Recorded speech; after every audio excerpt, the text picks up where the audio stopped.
I used to let my insecurities and triggers define my life. I hated that I felt like things that happened to me in the past controlled me as much as it did. And eventually I realized that I could either let my triggers and insecurities define my life, or I could get curious about them, heal what needed healing, and take my power back. It is such a liberating feeling anytime I have an insecurity to sit there and try to understand it better. I've learned that when you can sit there and acknowledge the things that trigger you, when you can face your insecurities, that there's a lesson in that for you. And when you can work through those feelings, you come out an even better, stronger, healed version of yourself. In today's video, I'm sharing 4 personal things that I do anytime I am faced with a trigger or insecurity. Number 1 is to acknowledge the feeling. Don't think too hard about this. The next time you're feeling insecure or triggered about something, just ask yourself, what am I feeling? That's it. Is it sad? Is it insecure? Is it angry? It's just pinpointing what is the actual emotion that you're feeling in your body at that moment. The second thing that I do is I try to pinpoint where that emotion comes from. So if I'm in a moment where I'm feeling triggered by something, I then ask myself, where does this emotion even stem from? Usually it's some sort of past internal wound, past trauma, something that I experienced with someone. I'll give you guys an example. I was in a relationship a long time ago, and this particular guy would be texting girls all the time. And when I found out, it made me feel so bad about myself. And I just internalized that I wasn't good enough. I felt like something was wrong with me. And eventually we broke up, but I found that insecurity to kind of linger in future relationships with other men. And if they were on their phone, in the back of my mind, I would think, is he talking to other girls? And so that obviously stemmed from my past relationship. And when you can pinpoint where it stemmed from, that's when you can start to make massive strides in healing. The third thing that I do when I'm feeling triggered or insecure is I try to just meet myself with compassion. Anytime I would feel insecure in a new relationships, I had to understand myself. It's not like I wanted to be insecure. There were things that had happened that contributed to me feeling that way, but that didn't mean that I needed to be a victim. That didn't mean spend the rest of my life being insecure.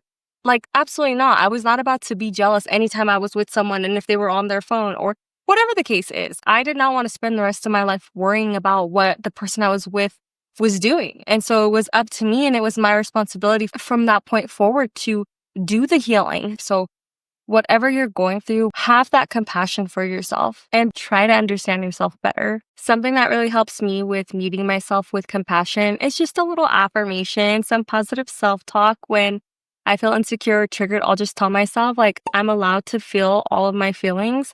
It's okay that this is bothering me right now. It's okay that I'm feeling triggered. I'm going to work through this, and I'm releasing these negative emotions that don't serve me. The next time you feel insecure or triggered, please say those affirmations to yourself. Come back to the comments and let us know. I would bet that you would come back and say that that helped a little bit, that made you feel a little bit better. The last thing that I do when I am faced with an insecurity or a trigger is I visualize what healing looks like around that specific thing that is triggering me. What healing looked like for me was being confident in the person that I am, but being confident in the person I choose to be with. I wanted to feel happy and comfortable around that person. I pictured myself being with someone where we trust each other. And the most important thing of all, I pictured myself being so sure and secure of myself that it didn't bother me what other people were doing. Because ultimately, that is the type of person I've always wanted to be. If I'm with someone and they do things behind my back, okay, so be it.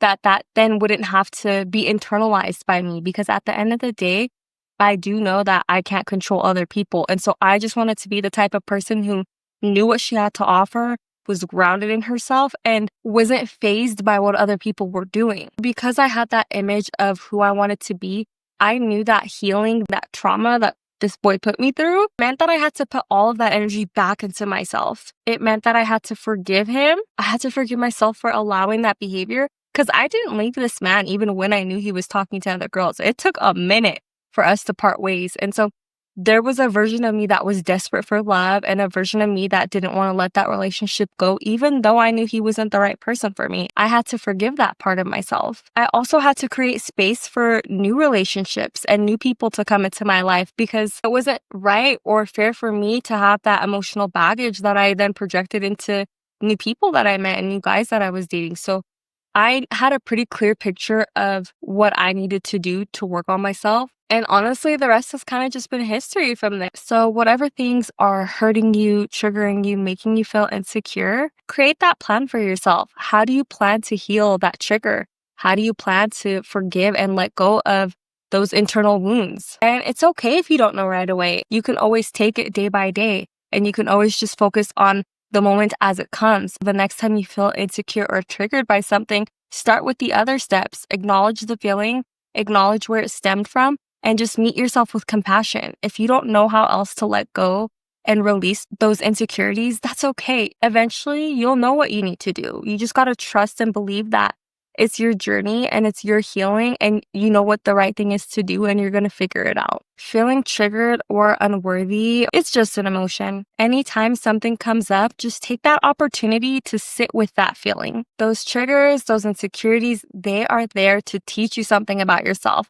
They don't want to be stuck in your body. That energy wants to be released. And the more willing you are to address those triggers, the sooner you can let them go. If you guys resonated with this video, let us know your thoughts down in the comments. It means the world to me when I hear from you guys. And it also helps with my channel's engagement, which is something I am really working on. I love you guys, and I'll see you in the next video.